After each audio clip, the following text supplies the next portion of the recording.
না, আলহামদুলিল্লাহ অবশ্যই দল জয়ের পিছনে কন্ডিশন রাখতে পারলে সবারই ভালো লাগে। আমি ব্যতিক্রম না। আর স্পেশালি আমাদের জন্য আজকে জয়টা খুব দরকার ছিল, যেহেতু আমরা গত ম্যাচটা প্রাইম ব্যাংকের সাথে ক্লোজলি গিয়ে হেরেছি। তো পয়েন্ট টেবিলে টপে থাকতে হলে এই ম্যাচটা জয়ের বিকল্প ছিল না। হ্যাঁ, অবশ্যই আপনি যদি বিগত 2-3 বছর দেখেন, আমাদের পেস বোলারদের সাফল্য অনস্বীকার্য। যদি এখন আমাদের টেস্ট জয়ের ভূমিকা দেখেন, অবশ্যই পেস বোলারদের কন্ট্রিবিউশন সবচেয়ে বেশি। যেখানে আমরা বিগত আগে টেস্টগুলোতে ধুকে ধুকে স্টাইল করতাম, এখন আমাদের নাহিদ রানা, তাসকিন ভাই বলেন, যারাই পেস ইউনিটে খেলতেছে, ওডিআই হোক, টি20 হোক বা টেস্ট ক্রিকেট হোক, সবাই কম বেশি কন্ডিশন রাখতেছে। আর যখন পাশাপাশি দেখছে কলিগরা অনেক বেশি হার্ডওয়ার্ক করতেছে, অনেক বেশি শ্রম দিচ্ছে, তখন আসলে তাগিদ অনেক বেড়ে যায়, নিজেকে আরও মোটিভেশন করা, আরও বেশি কাজ বাড়ানো, এফোর্ট দেওয়া। তো এটা আমাদের জন্য ভালো সাইট বাংলাদেশ ক্রিকেটের জন্য। তো আমরাও চেষ্টা করতেছি ডে বাই ডে আরও ইমপ্রুভ করার। যত বেশি কম্পিটিশন থাকবে, তত বেশি হেলদি কম্পিটিশন থাকবে টিমের মধ্যে। আপনি যদি দেখেন আমাদের বিগত হোম সিরিজগুলোতে আমাদের অ্যাজ এ টিম ওয়াইজ আমরা খুব ভালো খেলতেছি। নিউজিল্যান্ড, পাকিস্তান, ওদের সাথে আমরা ঘরের মাঠে সিরিজ জিতেছি। অবশ্যই অস্ট্রেলিয়া অনেক স্ট্রং টিম, যেহেতু ওরা ম্যাক্সিমাম সব প্লেয়ার আইপিএল খেলতেছে আমাদের চেনা কন্ডিশনেই। তো অনেক চ্যালেঞ্জিং একটা সিরিজ হবে। তারপর আমরা চেষ্টা থাকবো, আমরা মুখিয়ে আছি চ্যালেঞ্জটা এক্সপেক্ট করার। না, অবশ্যই আসলে অতটা সহজ হবে না।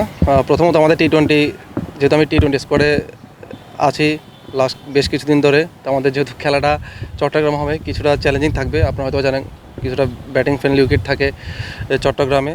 তারপর আশাবাদী আমরা ভালো কিছু করার, আর যথেষ্ট আমাদের সবাই ভালো শেপে আছে, ব্যাটসম্যান বলেন বা বোলার ইউনিট বলেন। তারপর ইনশাল্লাহ ভালো একটা সিরিজ অপেক্ষা হতে যাচ্ছে। না, ওভারঅল যদি দেখেন ওদের আসলে কোনো ঘাটতি আমি দেখি না। ওদের অ্যাজ এ ব্যাটিং ইউনিট বা বোলিং ইউনিট যারাই আসে, সবাই আসলে বেস্ট টিমটা আসতেছে আমি যতটুকু দেখেছি। তো ইনশাল্লাহ আমাদের জন্য চ্যালেঞ্জিং হবে। তারপর আমরা এই চ্যালেঞ্জটা নেওয়ার জন্য মুখিয়ে আছি।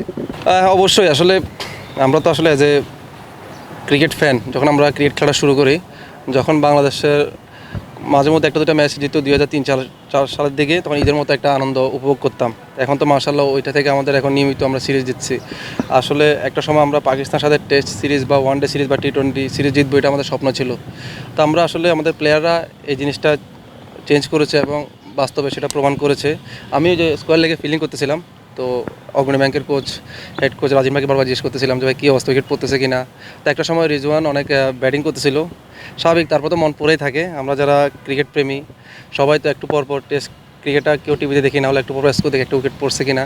তো এই জিনিসটা আমাদের সবার মধ্যে থাকে। আর অবশ্যই যখন শুনলাম যে আমরা জিতেছি, তো এটা অন্য একটা অনুভূতি প্রকাশ করার মতো না। প্রথমত আমি মনে করি, যেহেতু টেস্ট ক্রিকেটার বলি, অল ক্রেডিট গোস টু শান্ত।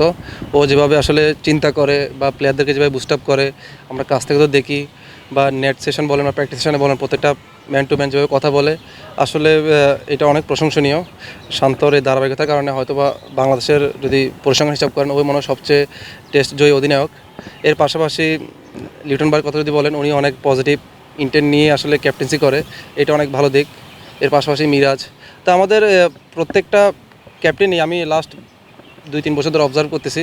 তো এরা ম্যান টু ম্যান প্রত্যেকটা প্লেয়ারের সাথে কথা বলে, কার সাথে কী প্ল্যান, কী রোল, এগুলা ম্যান টু ম্যান বলে, প্র্যাকটিস সেশন থেকে শুরু হোক, বিফোর সিরিজ শুরু হওয়ার আগে থেকে হোক। তো এগুলো আমাদের অনেক কাজে দিতেছে সিরিজ চলাকালীন সময়।